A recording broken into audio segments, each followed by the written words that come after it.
First date story. First date story? Oh god, have I got a first date story for you. Oh man. Well, it wasn't my first date in Japan. But to be honest, I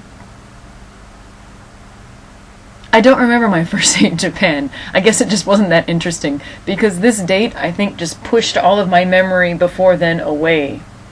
Yes. This was about 6 years ago? Yeah, but 6 years ago. This guy and I, we went on a date, and at first it was seeming very romantic. We went to this kind of nice restaurant in Aoyama. It's Aoyama, and it was like the restaurant was known for chicken. So I was like, yeah, I guess like lots of chicken, like Japanese chicken. I suppose that means yakitori, right? Like lots of yakitori. So he's like, oh yeah, I mean lots of grilled chicken, barbecue chicken, fried chicken, all kinds of chicken. I was like, oh yeah, chicken. So the first course that comes out is he calls it chicken salad. And he's speaking to me in Japanese, but then he says in English, okay, Ren, get ready for the chicken salad. And I was like, oh, chicken salad, like chicken salad with, like, cooked chicken with mayonnaise? Like, mush chicken salad? Like tuna salad chicken salad? And that's kind of what I had in my mind. But as the dish came out, it was literally a leafy green salad with cold chunks of raw chicken on the top of it. And this is the first time I had ever seen, I never actually heard of people eating raw chicken in Japan before, and I was like, oh my god. So, I do taste test videos, so you could probably tell, my life in general is just like, try everything once, but, you know, obviously, don't do it again if it's not safe, or if it's raw chicken. But, so, my date, again, he was just like, come on, eat it, eat it, eat it, eat it, eat it, eat it. And I was like, okay, here's nothing. And, you know, the funny thing is, it was really good. So, I ate all of this raw chicken, and then I thought, okay, well, that was a crazy time. And then he mentions, okay, we're done with dinner. Now we're gonna go to a party! And I'm like, ooh, party! I like parties.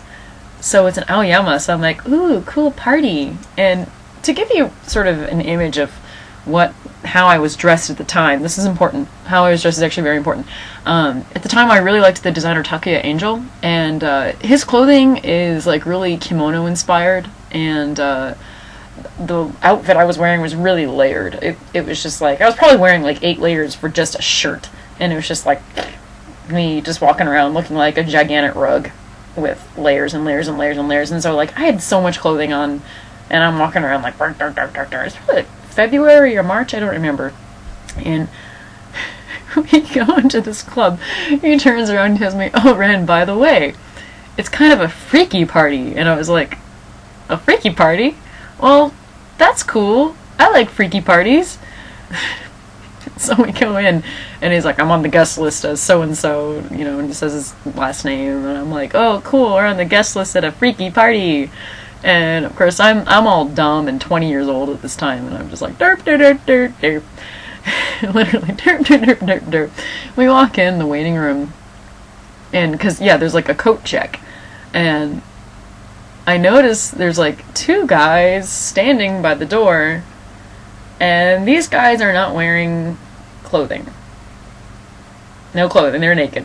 Well, not naked, but they have some fetish wear on. But let me just say that anything that underwear would cover was not covered, and it was pretty much all out there for everybody to see, and I was like, is this what you mean by freaky? And immediately, the date takes his shirt off, and I was like, hey, wait a minute, what's going on? And he's like, oh, well, you know, it's sort of a alternative party, so, you know, my clients are going to be here, and I gotta show off my tattoos. His clients, he's a professional piercer, and he's like, I gotta show off my tattoos. And I was like, well, okay, that makes sense. And then everybody looks at me, and I'm sitting here, I'm like, in my 8 layers of clothing, and I'm like, I'm not supposed to take anything off, am I? Like, and he's like, oh, no. You're okay. And I was like, oh, thank God. So we go in, and it turns out the main event is a drag show.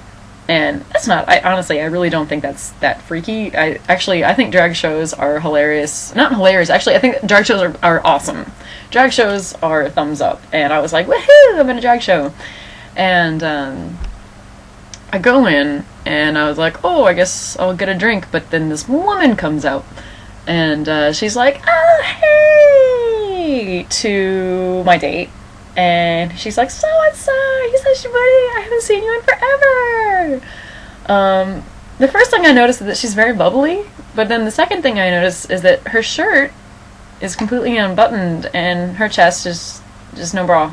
She's just, bam, just out there, just boing, and I'm like, hey, your boobs, they're here. And she's like, oh yeah, oh, you must be so-and-so's date. And I'm like, yeah, I am. And at the time, I had probably 4 lip piercings, like 1, 2, 3, 4. And so she looks at me and she's like, wow, 4 lip piercings. Oh, that's pretty cool. Huh. So is it like awkward to kiss people with all those lip piercings? And I was like, and I was about to start explaining, well, it's not that different. And she's shorter than me. In fact, most women in Japan are shorter than me. So she jumps up immediately, grabs me by the back of my neck, pulls my head down, and just suction on the face. And for the first 2 seconds, I'm like, Urgh. But I don't want to be a jerk. So I let her steal a kiss. It was quite a wet kiss. And she's like, oh, hey, I should get a date with lip piercings. That was pretty cool. Thanks for the experience. And I'm like, you're welcome. And of course my date's like, that's my friend. And I was like, all right, well, I'm gonna get a drink. So I go over to the bar, and I get my usual vodka tonic. Yeah, I'm 20. Drinking age in Japan is 20. So it was legal.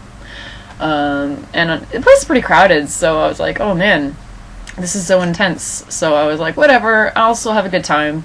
So I jumped up, I was just sitting on the bar, just because there was nowhere else to sit, and I asked the bartender if it was okay, and he was like, yeah, it's fine.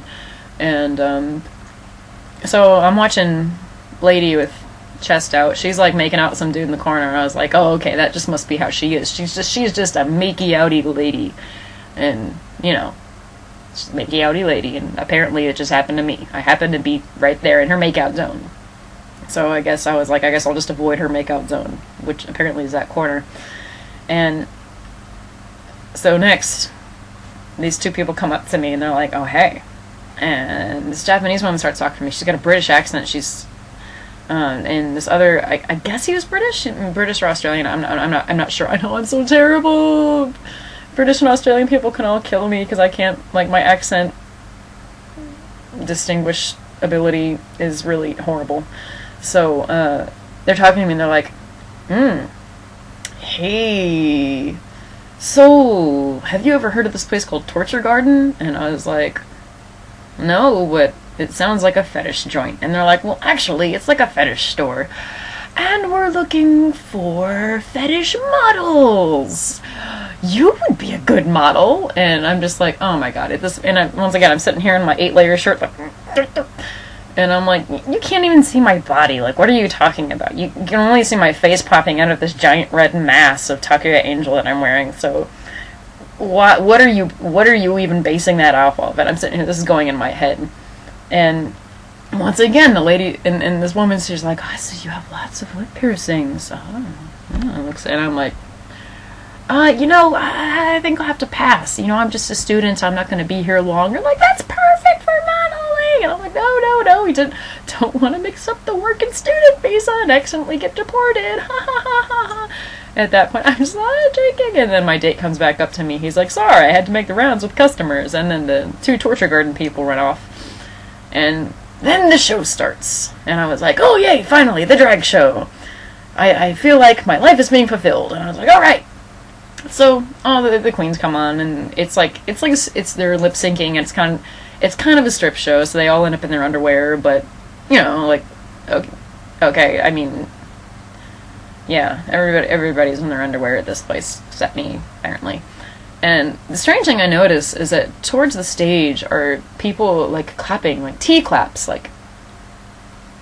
It's not even like woo woo or like yeah, just. And I notice that everybody sitting on tables up near the stage looks at least 65. At least 65 years old. And they are dressed like European aristocrats. Still to this day, I have no idea what that crowd was. No idea. Because usually when you go to places like this, you don't find the over 65 crowd. But apparently there were at least 15 or 20 over 65 folk dressed in like this super Western European aristocratic look. And yeah, to this day I'm totally confused about that. And I was like, alright. So I had a couple drinks kicked back, and I was like, well, I gotta go to the bathroom. My dad pops a joke. He's like, watch your clothes while I go into the bathroom, don't get anything on it. And I was like, what are you talking about? So I looked down the hallway to the bathroom, and then there was a bunch of dudes, naked, standing there, like, looking at people as they're, like, walking past the bathroom, and I'm like, so I'm walking past these guys, and they're all just like, and they're just like, ah, and I'm like, ah. Anyway, I finished using the bathroom and came back out. Luckily, I didn't get anything on my clothing. So we called it a night, and it was like really early, but like not late enough for trains to start running. So we go back to his place, and I'm just like, oh, I'll crash on the couch, and he's like, okay. So. And of course he has like 2 dogs, and one of his dogs is like bigger than me, and this dog decides that I am the new pillow. So not only did I have a crazy first date night, I also just got dog in face my entire night. Not night, but the entire sleeping time, and I'm like, ugh! And I wake up the next morning, and I'm just like, this is my life. So that is probably one of the most interesting first dates I ever had, and probably will ever have in my life. Didn't work out, but the date and I are actually still really good friends. So in the end, things did work out really well, because we're really good buddies, and we both had a good time, and now I can make a video, and it's always the best story to tell people, is that, and honest to God, this is a true story. I did not make a single thing up, and that is the best part about it. That's all true.